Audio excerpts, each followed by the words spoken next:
Memory allocation technique means that how we store our programs in our memory.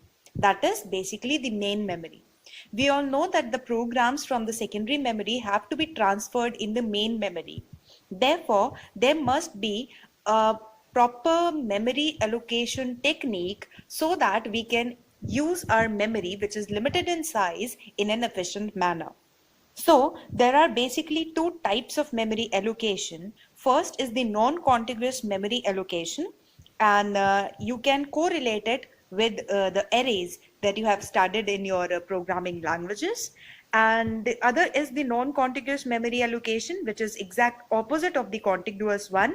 And in order to remember that, you can think of linked lists which are dynamic in nature. Right? So let us understand each of them individually. Talking about contiguous memory allocation. As the name suggests, contiguous allocation. It means that the entire program is stored in a single contiguous memory location, and it is also known as a centralized approach. For example, we have a block of memory, suppose it has 8 sectors or partition. Now each sector or the partition has 1K size, that is each 8 partitions are of total size 1K. So the total size of the memory is equals to 1 into 8, that is 8K of the memory size. Suppose a process came, process P1, and it has a size equal to 3K. So it needs to be allocated in the main memory. So it will be occupying 3 contiguous blocks of 1K size. That means there should be no gap between the blocks that acquire process P1. That is, continuously the blocks will be acquired. Therefore, from location 1 to 3, contiguously will be allocated to process P1. That is the contiguous memory allocation. Right? In contiguous memory allocation can be divided into two types. One, that is the static or the fixed allocation, and the other is the variable or the dynamic allocation. So let us see them individually.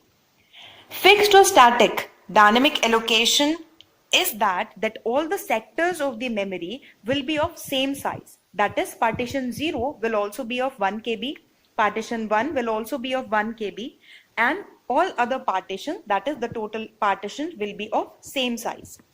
The degree of multi-programming depends upon the number of partitions. Obviously, that many partitions will be holding up the processes. Therefore, the degree of multi-programming depends upon the number of sectors that we have in the main memory. When partition is free, a process is brought from the input queue and loaded in the memory. And when the process terminates, the partition becomes available for the other processes.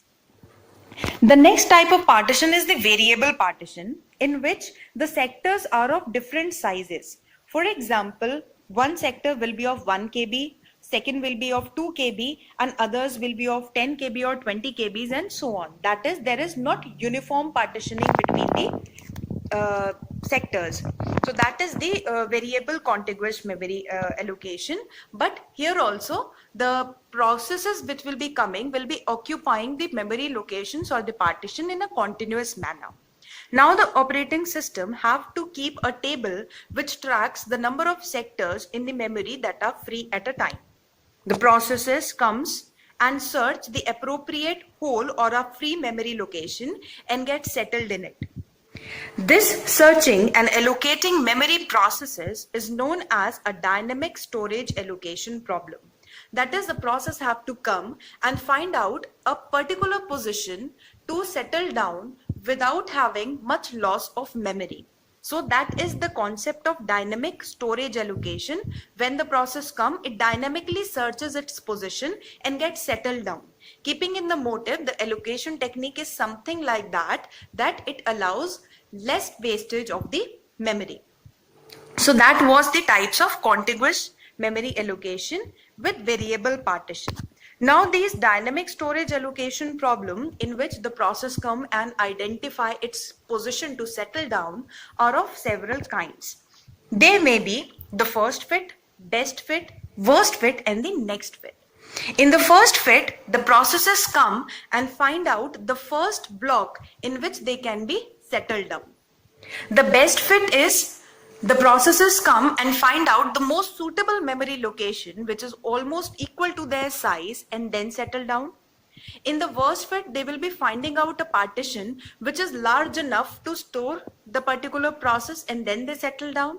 And in the next fit, they continue to search from where the previous process has found out its position.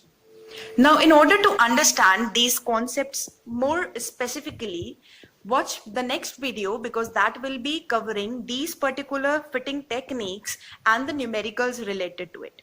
Right? So I hope basically the contiguous and the variable type of partitioning will be clear to you all, and these allocation techniques will be discussed in the next video.